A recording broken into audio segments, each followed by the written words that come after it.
इस वक्त मैं मौजूद हूँ दिल्ली गाजीपुर बॉर्डर पर, जहाँ पर आप देख रहे हैं कि किसानों का जमावड़ा अचानक से बढ़ गया है।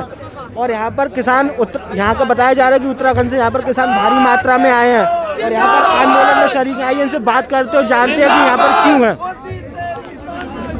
नहीं चलेगी, नहीं चलेगी। कहाँ से आए हैं आप?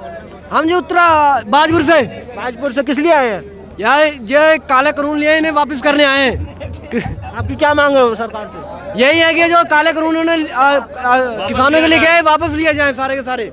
हम हापुड़ से हैं और हमारी सरकार से दो टूक मांग है। अगर कानून वापसी नहीं, बिल वापसी नहीं तो घर वापसी नहीं। अब किसान जाग चुका है।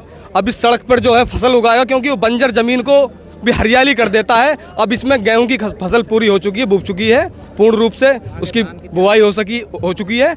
और जो है अब किसान उत्तर प्रदेश का आने लग रहा है, उत्तराखंड का आने लग रहा है। और हनुमान बेनीवाल जी 2 लाख किसानों का जत्था लेकर यहाँ रवाना आ रहे हैं। हमारे राकेश टिकैत जी उनको रिसीव करने गए हैं। और इस देश का दुर्भाग्य है कि देश की 15 किलोमीटर की दूरी पर संसद भवन है। हमारे प्रधानमंत्री जी, हमारे 30 से ज़्यादा हमारे किसान शहीद हो चुके हैं, और लेकिन हमारे देश के प्रधानमंत्री एक ट्वीट नहीं करते। बनारस जाकर रंगरेलियां मना रहे हैं, पश्चिम बंगाल के अंदर रैलियां कर रहे हैं। शर्म आने चाहिए। हैदराबाद के अंदर रैलियां करते हैं अमित शाह जी, लेकिन एक ट्वीट नहीं करते। इस देश का अन्नदाता कोरोना पैंडेमिक के अंदर, कोरोना काल के अंदर, जब पूरी दुनिया के पहिए थम चुके थे, पूरे दुनिया के कपाट बंद हो चुके थे, देश का अन्नदाता था जिसने देश की जीडीपी को संभालने का काम किया, देश की अर्थव्यवस्था को संभालने का काम किया। आज देश के अन्नदाता अपनी बदहाली के आंसू रो रहा है। अपने भविष्य की लड़ाई के लिए सड़कों पर बिठा दिया आपने किसान को। 3 डिग्री सेल्सियस में आप रजाई में बैठकर, रूम हीटर में बैठकर कानून बना देते हैं। लेकिन कोरोना में ऐसी क्या जरूरत थी इस कानून लाने की? हम एमएसपी की बहाली चाहते हैं, और कानून वापस नहीं होंगे तो घर वापसी नहीं होगी, कानून वापसी होगी तो घर वापसी होगी। हमारा जून तक का यहीं डटने का प्रोग्राम है, और देश के युवाओं की छातियों पर होकर गुजरना पड़ेगा जब तक हम यहाँ से नहीं जाएंगे। और बस यही हमारी किसान से मांग है। कल मोदी सरकार ने 9 करोड़ किसानों के खातों में 18,000 करोड़ रुपए जमा किया किसान सम्मान निधि के ऊपर, तो आपको इस पर क्या कहना है? ये किसानों का उन पर कर्जा था। किसानों की धान का मूल्य, जिस धान के मूल्य 3500 रुपये क्विंटल हुआ करता था, उसको 900-800 रुपये में उन्होंने खरीदा। आप एक पार्ले जी का पैकेट खरीदते हैं तो उस पर MRP 5 रुपये लिखा होता है, लेकिन आपको 4 रुपये में नहीं दे सकता।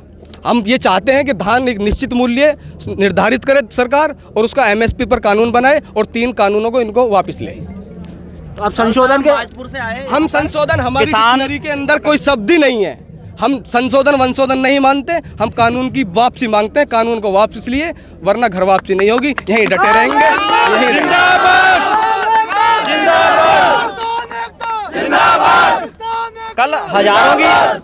कल हजारों की तादाद में बाजपुर से हम किसान इकट्ठे होकर यहाँ आए, तो हमें रास्ते में रोका गया, पीटा गया वहाँ पे बाजपुर के पास में, और किसानों पे वहाँ पे मुकदमे दर्ज करवाए गए हैं उत्तराखंड में, बाजपुर में बीजेपी सरकार ने। आप सरकार पर सीधा आरोप लगा रहे हैं कि आपको रोकने की उनकी चाल है। बिल्कुल रोका, हम पे लाठी चार्ज हुए, हम पे मुकदमे दर्ज हुए पड़े हैं बाजपुर कोतवाली में किसानों के ऊपर, सिर्फ कि आप अपने हक के लिए वहां ना जाएं दिल्ली, और किसान की मतलब आवाज मीडिया तक ना पहुंच सके, रोका जा रहा है। लेकिन उसके बाद भी किसान संगठन माने नहीं, और माना सर। किसान लहर थी, ये नहीं रुकेगी और बढ़ेगी आगे। पूरे इस दिल्ली में बहुत से लोग हैं अभी जिन्हें रोका जा रहा है, आज कब तक दबाएंगे, नहीं रुकेंगे लोग। तो अभी यहाँ पर और कितने किसान संगठन या किसानों की आने की अभी उम्मीद आप बता रहे हैं? अभी तो सर लाखों में आएंगे, जितना ये दबाएंगे उतना ज्यादा लोग आएंगे। हाँ, बढ़ते जाएंगे लोग। गेहूं की बुआई पूर्ण हो चुकी है, किसान आने लग रहा है। उत्तर प्रदेश का किसान आ रहा है, उत्तराखंड का किसान आ रहा है, और देश के प्रधानमंत्री को सोचना चाहिए। 3 डिग्री सेंटीग्रेड पर यहाँ किसान पड़ा हुआ है, खुले आसमान के नीचे, हाड़ कांप देने वाली ठंड में आज किसान शीत लहरों में यहाँ पड़ा हुआ है। किसान का बिल वापसी लेना चाहिए। अगर नहीं लेते हैं तो ईंट से ईंट बचाने का काम इस देश का युवा करेगा। तो अभी मोदी जी ने कहा है कि वो अभी आप किसानों के साथ वर्चुअल एक मीटिंग करेंगे, उनसे संवाद बिठाएंगे, तो अभी आप उसमें राजी हैं? 2 महीने हो गए हैं यहाँ बैठे हुए, कोई सरकार हमारी बात नहीं सुन रही। और आप एक बात सोचिए, किसान कितनी मेहनत से फसल, आप भी सुबह उठ के खाना खाते होंगे, आज फ्रूट लेते हो, कुछ खाते हो, प्याज खाते हो, आलू, सब किसान ही तो बो रहा है। अब उन्हें यहाँ लाके बिठा दिया तो कैसे देश का विकास होगा? कई लोगों का तो गुजारा ही खेती पे है सर। और हम खेती बहुत मुश्किल है कि आम इंसान और एक छोटे किसान को यहाँ पहुँचने के लिए, फिर भी वो आ रहा है। सोच के देखो, कई लोगों का तो दिल्ली छोटे शहरों से आना ही एक बहुत बड़ी बात होती है, वो वहाँ से कैसे पैदल चल चल के यहाँ आ रहा है। ये सिर्फ ये मोदी सरकार ने मजबूर कर दिया है यहाँ आने के लिए। तो आप कह रहे हैं कि मोदी सरकार ने मजबूर कर दिया। अभी पता चला है कि कोरोना महामारी है और अभी एक नया भी उसका वेरिएंट आया है, तो अभी आप लोगों को थोड़ा ऐसा कुछ लग रहा है कि कोरोना से थोड़ा बहुत कोरोना हो रहा अगर कोरोना होता किसान पिछले 2-2.5 महीने से रोड पे पड़ा हुआ है, अभी तक किसी किसान को कोई कोरोना नहीं हुआ। कोई संक्रमित किसान है तो दिखाइए आप, कोई संक्रमित है। 1 महीने से किसान यहाँ पड़ा हुआ है, किसी किसान को कोरोना आया नहीं है। जब कोरोना में विधानसभा बंद थी तब ये बिल पास किया गया। अब ये कहते हैं कि ये किसान ही नहीं है। हाथ पकड़ के किसी के साथ जाके देखो, घर में हर एक किसान है यहाँ पर, सब फार्मों वाले बंदे हैं। ये कहते हैं ये किसान ही, ये मोदी भक्त कहते हैं ये किसान ही नहीं है।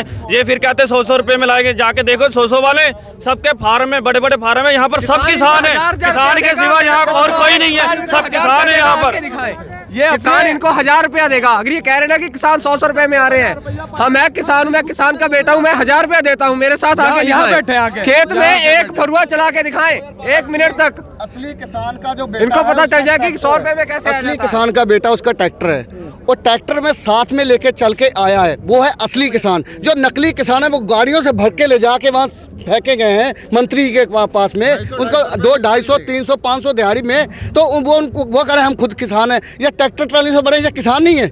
ये ट्रैक्टर ट्रालियों के साथ यहाँ है, ये किसान नहीं है। जो बिना ट्रैक्टर ट्राली के साथ गया है वो किसान है, वो असली किसान है, ये नकली किसान है। उनको तो ये भी नहीं पता होगा कि ये जो सीजन है कौन सी फसल का चल रहा है, कौन सी फसल की बुआई हो रही है, अभी कुछ दिन पहले राहुल गांधी को सिंघू बॉर्डर से गिरफ्तार कर लिया गया, तो आपको लग रहा है कि विपक्ष को दबाने की कहीं ना कहीं कोशिश की जा रही है? देखिए इसमें विपक्ष कोई नहीं है, इसमें कोई नेता, कोई किसी पार्टी का कोई वो नहीं है। ये सिर्फ बात है किसानों की, ये सिर्फ किसानों के हित की बात हो रही है यहाँ पर, और किसी की बात नहीं हो रही कि कौन कौन सी पार्टी का, किसी की बात नहीं है। ये सिर्फ किसानों की लड़ाई है। आज एक बीजेपी का भी है, समाजवादी भी है, सभी किसान यहाँ पे सब किसान है। देखिए किसान किसी पार्टी से जुड़ा हुआ नहीं है, किसान अपनी किसान की खुद एक समाज, अपना समाज है किसान का। लेने के लिए हम आए। तो अब सरकार को आपका एक क्या संदेश है, आप एक आवाज में क्या कहना चाहते हैं? हम एक आवाज में ये कहना चाहते हैं, बिल वापसी नहीं तो घर वापसी नहीं। किसान मजदूर एकता, किसान मजदूर एकता, किसान मजदूर एकता।